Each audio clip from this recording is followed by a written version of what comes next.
ลเมืองลาวโดยบ่จำแนกเพศเผ่าฐานะทางด้านเศรษฐกิจสังคมระดับการศึกษาความเชื่อถือศาสนาที่ตั้งภูมิลำเนาล้วนแต่มีสิทธิ์เลือกตั้งและรับสมัครเลือกตั้งตามที่กำหนดไว้ผู้มีสิทธิ์เลือกตั้งแม่นพลเมืองลาวที่มีอายุ18ปีขึ้นไป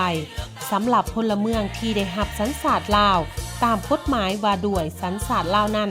ต้องให้มีสัมมโนครัวหรือบัตรประจำตัวผู้สมัครรับเลือกตั้งแม่นพลเมืองลาวโดยกำเนิดที่มีอายุแต่21ปีขึ้นไปและมีมาตรฐานครบถ้วนตามที่กำหนดไว้ในมาตรา12ของกฎหมายการเลือกตั้งฉบับนี้ขอเชิญชวนพี่น้องประชาชนลาวบรรดาเผ่าจงได้ออกมาใช้สิทธิ์ของตนในการเลือกตั้งในวันที่22 กุมภาพันธ์ 2026ที่จะมาถึงนี้